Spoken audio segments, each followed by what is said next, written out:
Ed here with the Digital Digest, and today I wanted to share a quick video about the Sony A6300. For those of you that have been following my coverage, you already know that I am very fond of this camera, and for a number of good reasons. First and foremost, pricing, just to rehash what some may know, some may not.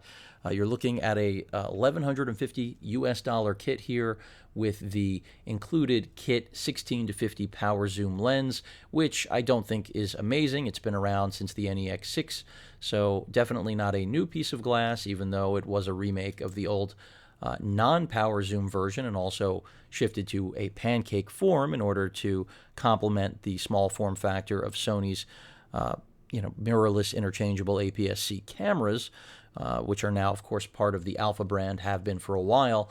But Sony has really put their best foot forward here. It took some time.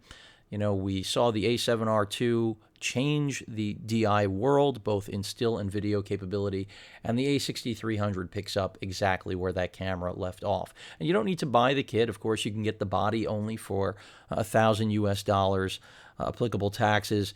And I just wanted to reiterate how good a piece of equipment this is. I know I've done a lot of comparisons. I know I've put up sample video. The still images I've talked about, how accurate and really, I would say, how much of an improvement the autofocus system is over the A6000, because there's no question that it is a solid improvement with the 425 points of phase detection, Sony's 4D focusing system, and also the high density tracking that it has.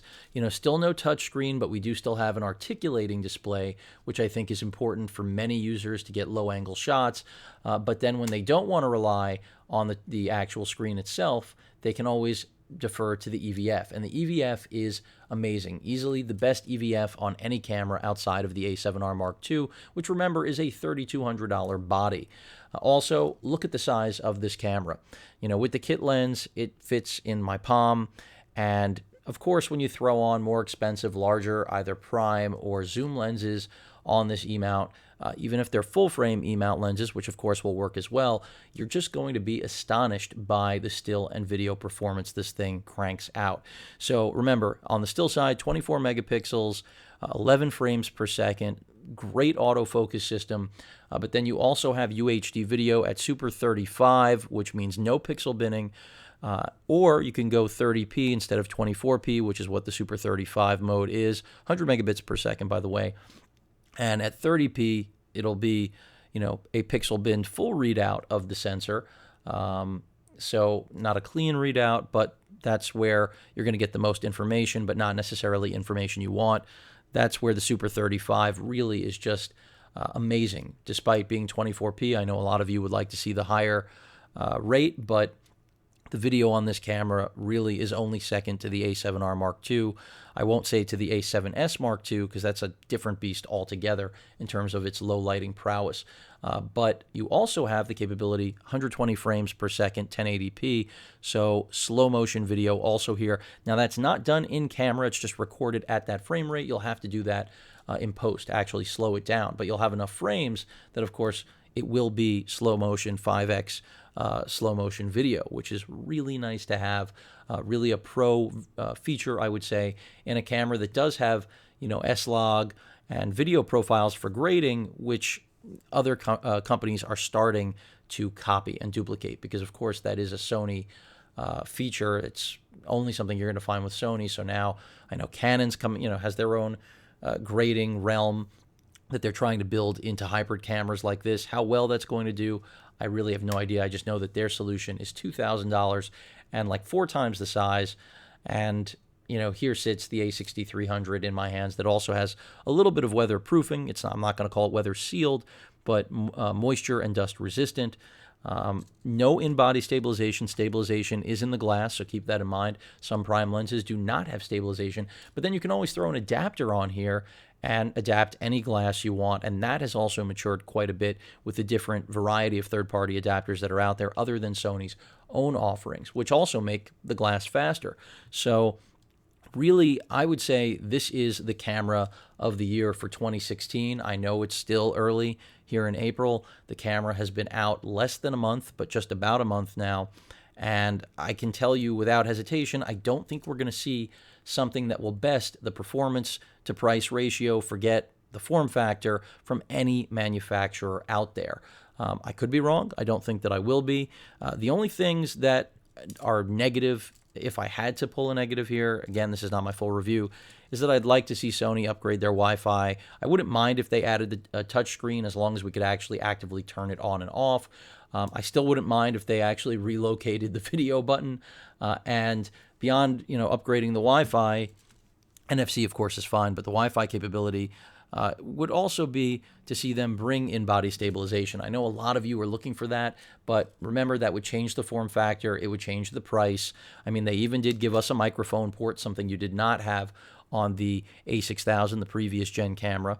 So that's really nice to have. Also, and you've got clean HDMI out. You would think that this is a professional piece of equipment, and that's why so many people out there have been trying to use it as such. Let's try to remember, though, it isn't.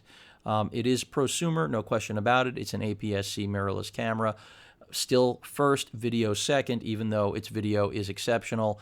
Yes, is there a rolling shutter problem? There's a rolling shutter, a jello effect with every single camera out there that shoots UHD video. So when people start talking about how much rolling shutter are you going to deal with, how much of a jello effect does the A6300 put off, I think they're really just wasting their breath and time.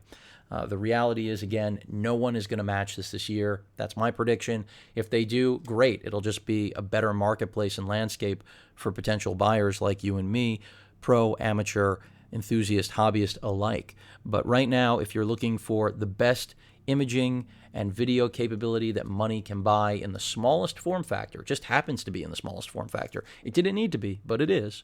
You're looking at it here in the A6300, even with the kit lens, which even though it doesn't take incredible stills, for video, it's been very good because the power zoom is something you want when you're shooting UHD video. No question about it. And then with the expanding lineup of FE glass, I mean, the E-mount is only getting a wider breadth when it comes to native glass. And of course, again, as I mentioned, you can adapt any glass to this that you really want to, especially if you're willing to go the manual route. But, there are even auto options now with the adapters that are, out there. So really very little negative to say. I could also throw in that maybe, a new battery type that would get us up to 500 shots, but that's wishful thinking. When I look at competition, there is no product like this, let alone a product where we can complain about battery life not being up to snuff. So that's why if the corner that Sony has cut over the years is keeping, the battery the same, so be it. Also, remember, as long as a battery is in there, now, unlike the A6000, you can actually use a battery pack to charge that battery and operate the camera actively. Something that you couldn't do with the A6000. You could charge the A6000 with a battery pack like you use for a smartphone, a power bank, but you could not do that unless you could not make the camera function rather while doing that, meaning it couldn't be the power source. Here, if your battery is dead, it will act as a power source as long as a battery is inside the camera, basically acting as a dummy. So again, this was just a reiteration of how great the A6300 has been thus far in my use. Possibly I'll be going away soon and really flexing it even more. So looking forward to providing all of you with more samples and more examples of what it can do when great glass is put in front of it, and still, when kit glass is sitting in front of it, because not everybody is looking to spend thousands of dollars on E-mount glass, no question about it. But that's what makes the A6300 special, is that even with this piece of glass, it still is unlike any other camera on the market. So a lot to like here. I've mentioned it before, I'll say it again. You really cannot go wrong with this camera.